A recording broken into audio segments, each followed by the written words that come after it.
In a universe that almost is, just out of reach beyond the edge of reality, mysterious forces underlie the fabric of existence. Energematrice 6, the very energy of creation, serves as both the elixir of life and the arsenal of destruction for its human and not-so-human denizens. Crushing darkness, whose source they cannot fathom, grips the cosmos and its people. In anguish, they dream of the long-foretold Brightstar. Join us as we embark on an epic journey, exploring the universe of Energematrice 6.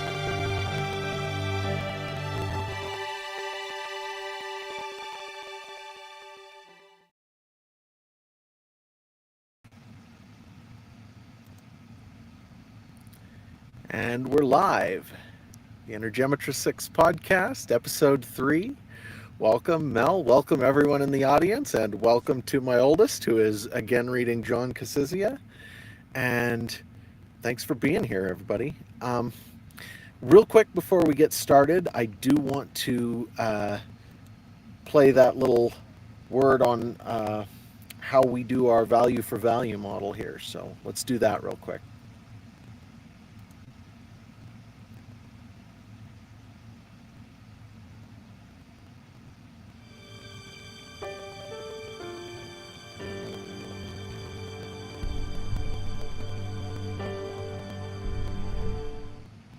The Energematrice 6 podcast operates on a value for value model. That means that we hope if we provide some value to you in your life, that you'll return that to us in whatever way you can manage. If you're interested, head over to e6universe.com and sign up for our email list to get our free ebooks, and hopefully buy a physical book or some merch while you're there. Or if all you can manage right now is to leave us a good review somewhere, 5 stars or some kind of positive rating, that's more than appreciated. Thank you.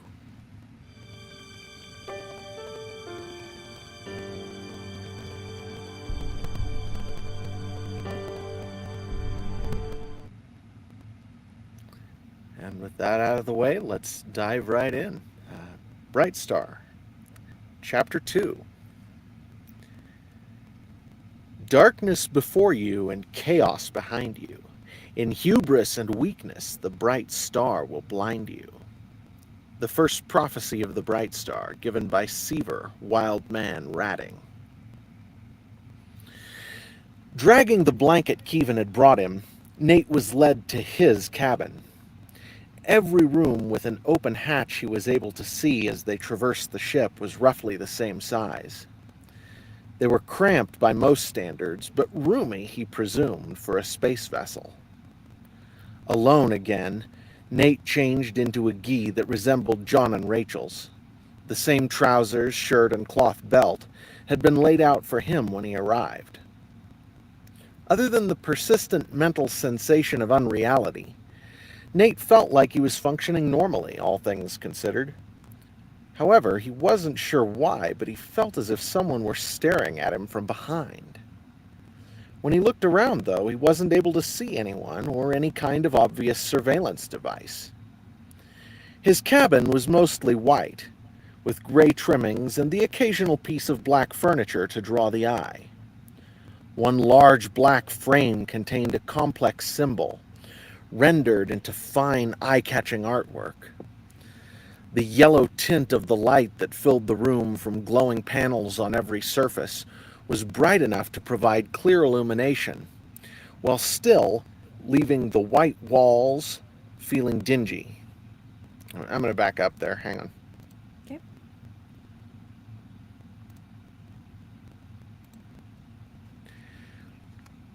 The yellow tint of the light that filled the room from glowing panels on every surface was bright enough to provide clear illumination, while still leaving the white walls feeling dingy. The floor was covered in tight gray carpeting that muffled his footsteps. The room's most notable feature was its portholes, framed in black, complete with screens that showed star motion at a resolution he could hardly tell from reality. Nate wouldn't even have known the portholes were anything other than what they appeared to be, if not for the fact that one of them was on the wall beside his door, looking into what should have been the corridor outside his room. The pinpricks of stars burned impossibly bright on the porthole screens. He'd been outside with nothing between himself and the void but the thin walls of a crystal, but he now saw the universe outside as the sharpest, clearest lights he could imagine, rather than the hazy awareness of distant fire from his scant memories in the crystal. He assumed Ocarist was moving as the view outside indicated, though the subjective feelings of motion and the ambient sound of the vessel were unchanged as far as he could tell. Staring at that view, a sense of awe prickled up his spine. It was raw and real, and felt completely unfamiliar and strange. Every one of his memories was still so fragmented and confused he could make no sense of them. All he could pull to the front of his mind were flashes of images, which lasted only a moment, then faded away, leaving nothing behind. Nothing remained to him from before the emptiness in the crystal prison. After he dressed himself, he lay on the bed, scouring his consciousness for clues about who he might be, or what had happened to him. Loridan's quizzing and obvious arrogance had left Nate with a feeling of foreboding, but he didn't know why. Finally, in disgust and frustration, Nate spoke aloud, a throwaway epithet he forgot instantly at the sheer wonder of being able to speak so easily. But why? Why was it so strange that he could speak? Couldn't everyone? Then, in a flash so quick he lost it almost before it began, he saw everything that had happened to him at once. Nate's thoughts became a grand pattern, a tracery of connections so complex and breathtaking there was no way to express it in mere words. He saw himself and the universe he was now in with the same clarity as an astronaut, looking down at a world from space. The details weren't clear. This was a 500,000-foot view, not... The details weren't clear. This was a 500,000-foot view, nor was it a map. It was more like a complete grasp of all the events and connections that must come about as a result of his presence here, all at once. The road that lay before him would be difficult.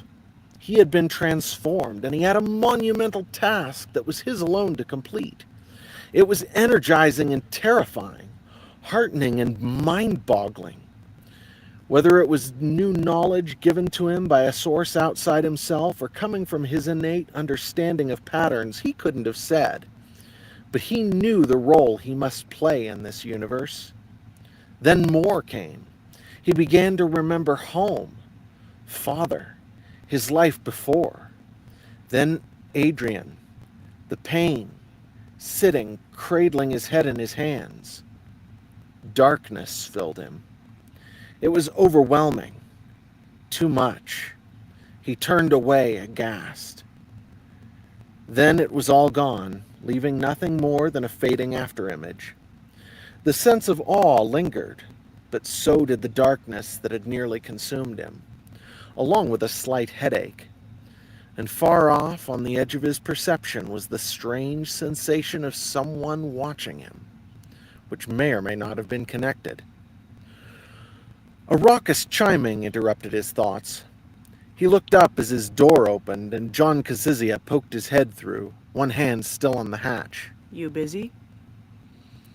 Hardly. Nate sent him a quick, welcoming smile. Could we come in? John started to step through the doorway, even before Nate completed his nod of agreement. Rachel followed close behind, glancing curiously around. Her eyes lingered on a few of the furnishings, gaze sharp, and Nate got the sense that she was looking for hidden cameras just as he had. She smiled a greeting, her eyes still roaming over the room. Once the door was shut behind them, Rachel's lip curled. She jerked her thumb back over her shoulder. They're listening, you know. Pretty sure somebody's got an air tap on this room with E6. And there are at least 2 electronic bugs. John gave her a sideways look. Sure you're not just nervous, Rach? I thought that you'd be used to the Watcher by now. Hit it again. Sure you're not just nervous, Rach? I thought that you'd be used to the Watcher by now. Rachel snorted. Oh, I know that feeling. There's more going on here than just the Watcher, as if it wasn't bad enough. Is that what I've been feeling? The Watcher? What's the Watcher? Nate looked around himself again. That's not even its full attention. It's distracted or something. John shot an uncomfortable glance at Rachel. And we don't know what it is. He shrugged and looked around, frowning. And I think Rach is right. The Watcher isn't the only thing trying to eavesdrop on us. Nate smiled a bit tentatively. I always try to act like what I do will be on the front page of the newspaper tomorrow. The what? Rachel gave him a strange, puzzled look, then shook her head. Here, just a moment. She motioned to Nate to sit down, then slid cross-legged onto the bed, while John grabbed the room's other chair and pulled it in close to Nate's, drawing the three of them into a tight circle. The two were closer to Nate than he'd expected, but he sat still and raised his eyebrows at her questioningly. Rachel gave John a sidelong glance, and they both closed their eyes. Almost instantly, a dim gray glow seeped out of their bodies to envelop both of them, then radiated out into the room, coalescing slowly into a globe that encircled all three. After a minute or two, the bubble had formed and sharpened until it was as solid as a soap bubble, and their eyes opened. Nate stared at the bubble, wide-eyed. Both were breathing hard, as if they'd been running. Wish Dad was here. Rachel said. He had a knack for that sort of jiggering, and Netflix is hard. John nodded, his expression drawn, then shook his head and turned to Nate. Look, you don't have to trust us, but you need to know that Lorden isn't telling you everything. He's not totally honest. Rachel nodded in return, then her lip curled ironically. The whole telestry... The whole telestry is twisted, and he obviously knows you're the Brightstar, but he's playing his cards close. Brightstar. Nate knew that word. But before he could respond, Rachel continued. He could be a snake as easy as a dove. Nate smiled briefly. Some trust is earned. Some is freely given. Just don't break it. He looked them both in the eye for a long moment as they visibly relaxed. Then he said very evenly, My memory is spotty. He drew in a deep breath, remembering the flash of knowledge that had transformed both him and his understanding of the world, but completely unable to recapture it. All he was left with was a sense of the importance of his task that drove him forward, comfort in knowing that he did have a role to play, and just a hint of darkness. He shook his head and continued. It's spotty, but I know I was sent here, sent for a reason. You called me Brightstar. Will you follow me? John's eyes opened wide in shock, and Rachel sat back, staring at Nate. Their surprise made their expressions almost comical, but Nate didn't smile. He simply waited, his face calm. After a moment, John and Rachel looked at each other. Rachel raised an eyebrow at her brother, and he gave her a tiny smile. A moment later, they both turned back to Nate and nodded. He smiled at them in return and nodded back. John said quietly, Dad should have seen this. Nate frowned thoughtfully, then nodded again once and asked, I don't suppose you know what's going on? Rachel shook her head and barked a short laugh. We don't know anything. I wasn't exaggerating when I said we were stuck in our crystal for 1,000 years. It was actually closer to 1,200. For the first few centuries, Dad would come talk to us, about what was going on. But after that, She rolled her eyes. The Telestry put on some really seriously twisted ceremonies every couple of years over the past century or two, but mostly it was just waiting. We couldn't even close our eyes. We should have gone mad. I think I would have if John and I didn't have a connection that let us communicate. Rachel shook her head again, her gaze pulling inward as she went silent. John nodded and added, Wasn't exactly telepathy, but we weren't alone either. telepathy. Really? Okay. Yeah, hit it again. It wasn't exactly telepathy, but we weren't alone either. Rachel nodded as well, still caught by her memories. The dreams of Earth were awful. John laid a hand on her arm, then grinned, obviously trying to pull her back into the present. Can't say I'm sorry to be alone in my head again, Rach. He paused, then added more soberly, I'm still having dreams, though. She nodded wryly, then looked at Nate for a moment before she asked, Why now? Over 1,000 years and you show up now? What Dad said, he never thought it could take so long. Nate looked at the sphere surrounding them with a grave expression. There are powers here that aren't friendly to us, like the Watcher. Your bubble is great, but there are too many questions I can't answer, even if I remembered. Some things I know, others... He shook his head. Rachel smiled wryly. We can't keep the Watcher out. She paused and her eyes went past Nate to the framed symbol on the wall behind him. Then she added, I'm glad you're here, though. John nodded emphatic agreement, and Nate smiled crookedly in return. I'm glad to find friends here waiting for me. Rachel was staring past them as if in thought, one hand on her neck running across the scaly pattern that wrapped her throat. After a moment, Nate asked hesitantly, What is that?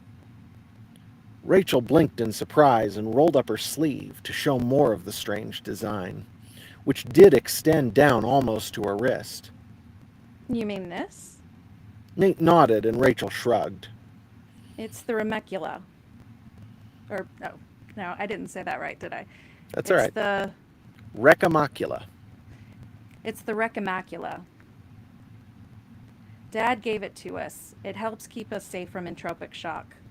All the Telestics have it too. Go ahead and touch it if you want. But what is it? Nate reached out a finger to touch the pattern where her skin looked almost as if it had been turned into tiny bits of glass. The pattern was smooth to the touch, with no sharp edges or protrusions. John, too, had rolled up his sleeve, and now that he was looking closely, Nate could see that John's recamacula, in a green so dark it was nearly black, was slightly different from Rachel's, which was just as dark, but blue. The strangeness of the smooth, multicolored design pricked Nate, and he shook his head in wonder. It was John who answered the question. It's some kind of crystal. Dad said it was just a side effect, but it's part of our skin now. Its purpose is, like Rachel said, to keep us from using so much Energematrice6 by accident that we go into entropic shock. Hit the last sentence again. To keep us from using so much Energematrice6 by accident that we go into entropic shock. Rachel was still staring at something on the wall, and Nate noticed that it was the same framed symbol he'd been looking at earlier. John followed their gaze as well. He seemed about to speak, but past him Nate saw the hatch start to open. He still couldn't hear anything outside the bubble, but the head that immediately appeared through the opening was Keevan's. Keevan scanned the room for a moment. Then, upon spotting the bubble, he winced visibly. The beckoning motion he made with one hand was somewhat fearful, and his eyes darted to either side impatiently. Nate pointed at Keevan with his chin. Looks like we have company. We should probably see what he wants. John and Rachel both glanced over their shoulders, then shared an annoyed look. A moment later, the bubble lost cohesion and rapidly dissipated into the air like smoke in a breeze. Kevin grimaced as the three rose to their feet, and he beckoned to Nate again. "I've been trying to call you. Master Lorden wants to talk to you. The Keeper found us." Nate turned his head. For John and Rachel alone to see, he mouthed, "Keeper?" Rachel's eyes were wide, and she made a shooing motion toward Kevin, who rolled his eyes as he closed the hatch and withdrew. It has to be Terran, but he's got to be dead. Rachel shook her head. Nate stared without comprehension until John broke in. We knew him before he got trapped. He was like a little brother. He shook his head wonderingly. How could he have found us so fast? And what does he want? It's been so long. Nate frowned and spoke slowly as certainty seeped out of the unreachable pool of memory in the back of his mind and solidified before him. "You said his name is Terran? I don't know what he wants, but we need to see him." As they stepped out of Nate's cabin, he once again had the distinctive feeling that something or someone was watching him. He shivered as the three started forward, following Kevin's lead through the maze of corridors that ended on the ship's primary bridge. As they passed through the hatch to the bridge, Kevin disappeared down a side passage without a backward glance. And that concludes Chapter 2. Hang on just a second. We will be right back.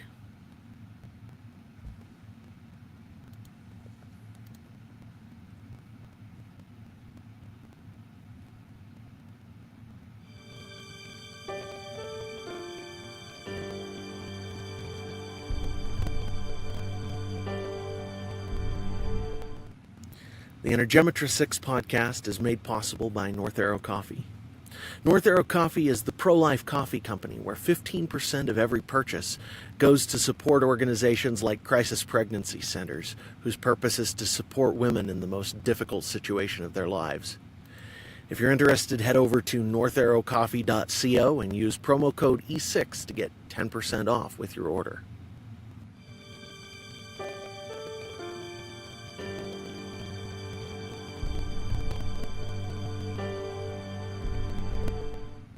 The advertisements featured did not necessarily represent my endorsements or views. And we're back, and I wanted to just say, anybody who's listening to this later on, you should join us when we're live. In the next few weeks, I'm hoping that after we get done with the chapter reading, if anybody's in chat, we can take a few minutes to talk to, whoever's watching us and, get to know people a little bit. That'd be cool.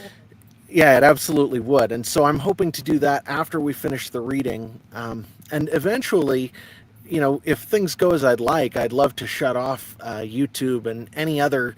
We're on several different venues. We've got Instagram, we've got YouTube, we've got X, and we've got Rumble. And I'd love to shut off Instagram and YouTube and just go to X and Rumble and just talk to subscribers, talk to people who are interested in having a word with us after the show's done. So if you're listening later, come join us during the live show. If you're listening live, I'm not ready for it this week, but hopefully next week I will have everything set up so that we can talk to people and see if anybody's around. That'd be wonderful. Yeah. Awesome. Thanks for being here, Mel. I sure appreciate it. And thank you, Oldest. And thank you, everybody else, for being here. And we will catch you next time. All right. Have a good week.